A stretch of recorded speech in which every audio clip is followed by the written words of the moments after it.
My name is Isolde Harriman, and I will never forget the night my father looked me straight in the eye and said, loud enough for the whole room to hear, "Only important people are invited, not you." The laughter around him stung worse than the words. He wasn't joking. He meant it. At 75, standing tall in front of his friends at the Fisherman's Hall, my father decided to erase me from his story, as if decades of service in uniform, deployments, and lives I had held together on blood-soaked ground counted for nothing. That sentence cracked something inside me, the same way it had when I was a girl and he told everyone my brother was the Harriman worth bragging about. Years later, nothing had changed. In that moment, I wasn't his daughter, I was his punchline. What no one in that hall knew yet was that I had just been promoted to colonel in the United States Air Force. And what my father had tried to keep small was about to be pulled into the light, in front of everyone he'd worked so hard to impress. When I came back to New Bedford, the salt still clung to the streets the way it always had, heavy and familiar, like a town that never forgot its own past. I hadn't been home in years, not since the military swallowed most of my adult life, and yet nothing about my father's house had changed.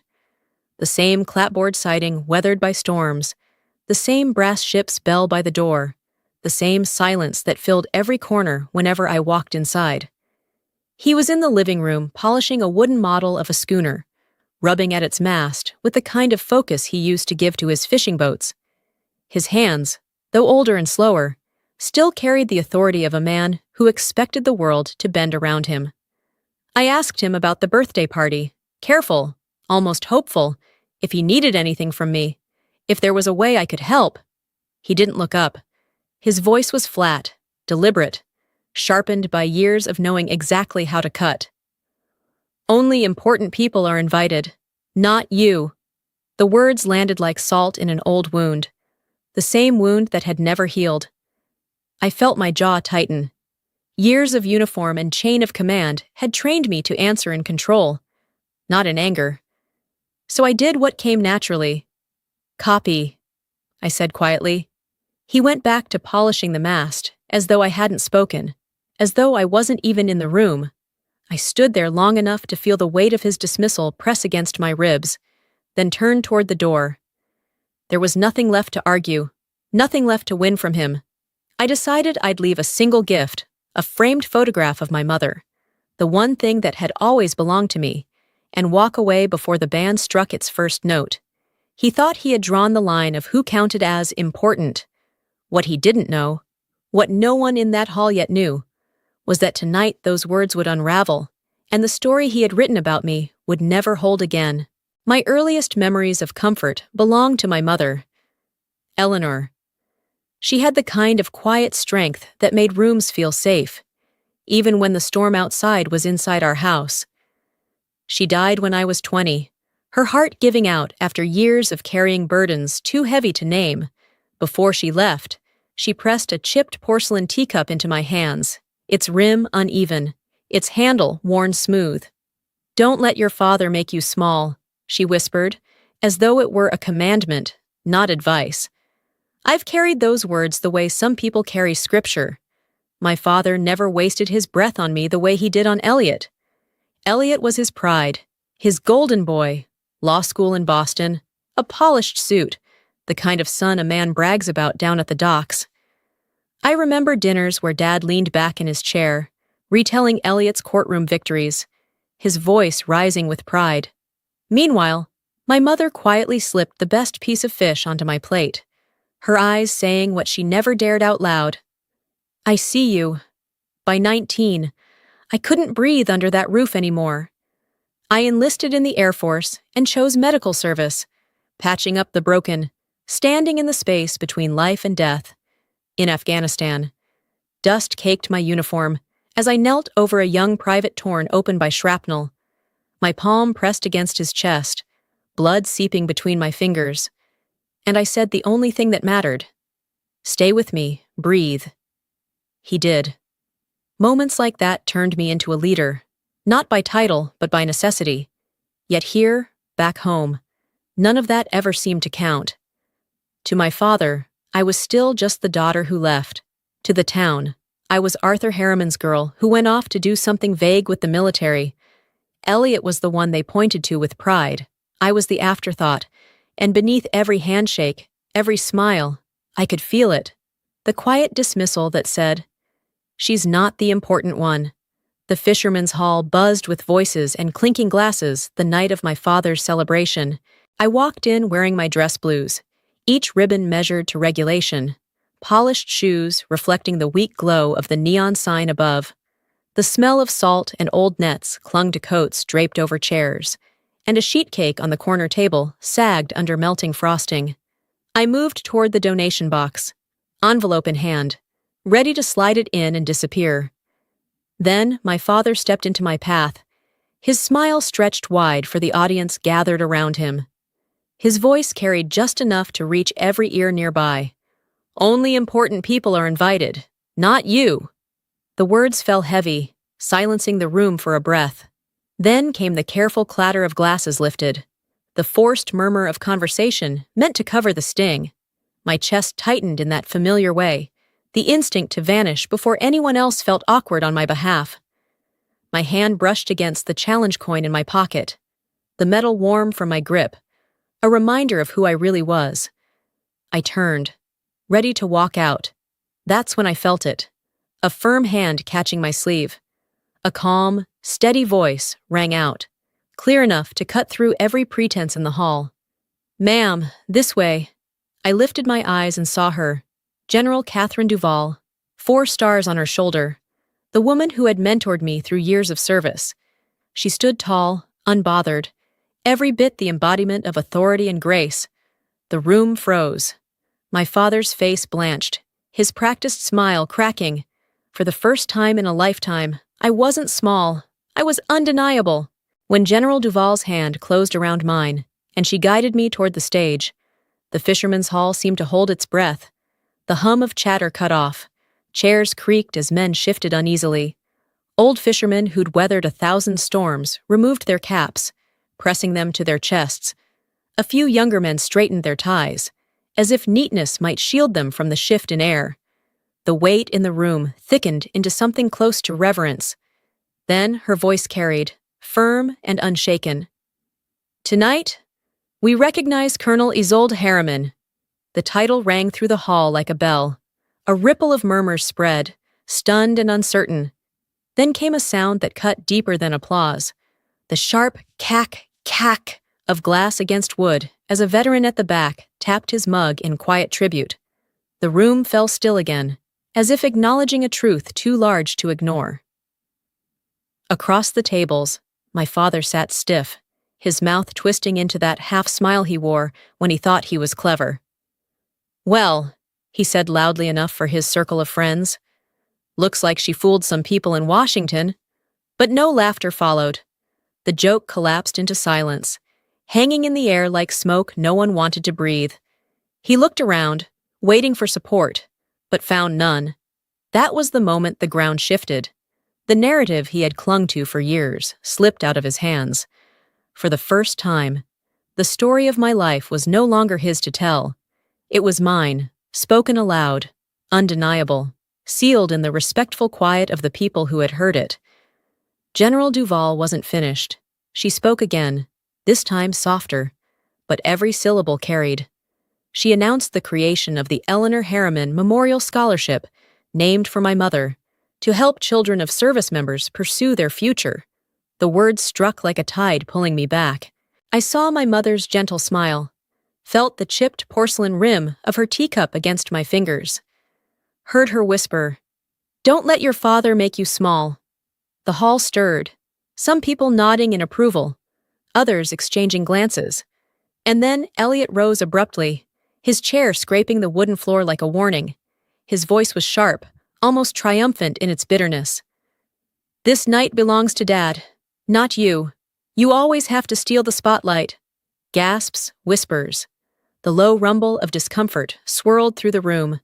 A few of my father's friends clapped Elliot on the shoulder, their loyalty quick and shallow. Others turned their eyes toward me, searching, weighing. I steadied myself the only way I knew how. my thumb pressed against the challenge coin in my pocket, its edges biting into my skin. The same grounding ritual I had used in combat, under fire, when panic clawed at the edges of my vision. My breath slowed. General Duval didn't raise her voice. She simply turned her head and fixed Elliot with a look that had silenced rooms filled with generals. No words, just her gaze. And under that weight, my brother's tone faltered, his chest rising shallow, his voice shrinking into itself. But the damage was done. The room had split open. Some aligned themselves with my father and brother, clinging to the old story of who mattered and who did not. Others leaned subtly toward me, toward the truth that had finally been spoken aloud. The private fracture of my family had become a public fault line. What had once been whispered behind closed doors now flared in the open, and the whole town was forced to pick a side. After Elliot's outburst, the hall hung heavy with silence, the kind that pressed down like a ship's anchor in rough seas. Every cough, every shuffle of feet felt amplified in the void. Mr. Tate, president of the Fishermen's Association, cleared his throat and stepped to the microphone. His words landed with the weight of duty. My father would join the stage to take part in the pinning ceremony, to place the eagle insignia that marked my new rank. My father rose stiffly, every eye in the room following him as he walked forward. When the small box was placed in his hands, I caught the tremor that ran through his fingers. For a moment, his gaze drifted, past me, past the crowd, into some memory he couldn't shake. I imagined what he saw. My mother in our kitchen years ago, standing between us, telling him to let me choose my own path. Still, he tried to resist, leaning toward his closest friends. His voice dropped to a rasp. Just a show, nothing more. A few heard it, their expressions faltering, but there was no stopping what came next. He lifted the eagle and pressed it against the velvet board. The pin slid into place with a soft snap, and the hall froze. The only sound was the ceiling fan's tired whine, spinning above us like a reminder of time itself. In that moment, my father was no longer the man in control of the story. He had become what he had always refused to be, just another witness, forced to acknowledge a truth he could not bend. The silence cracked when Elliot leapt back to his feet, his voice sharper than a blade. Her military career is nothing but paperwork. Lawyers, real lawyers, are the ones who defend justice. His words sliced through the air, and I saw my father's head bob in agreement, a faint nod as if to seal his son's verdict. Then came a sound I didn't expect. A chair scraped back, and an old veteran rose. His face was a map of scars and weather, his hands shaking slightly as he leaned on the table, but his voice, low, gravelly, carried clear. I saw her save men in Afghanistan. That's justice, too. He tapped his mug twice against the table. Cack! Cack! The sound rang like a gavel, final and unyielding. The effect was immediate. Pastor Miller breathed out an unplanned amen. A few fishermen nodded in agreement. Others removed their caps and held them to their chests. The shift was visible, a tide turning not because I defended myself, but because the truth had been claimed by people who had no reason to lie. I stayed still, my breath even, my coin warm in my palm. I didn't need to say a word. The room was speaking for me. My father tried for a smile, but it trembled at the edges. Elliot's face darkened, his fists curling tight, fury rolling off him in waves. Yet around them, the town no longer looked their way. Revenge, when it came, was quiet. It wasn't mine to declare. It was the community's verdict, plain and undeniable. In their silence and their nods, my father and brother were pushed to the edges, outsiders in their own story. And for the first time, I stood in the center, unchallenged.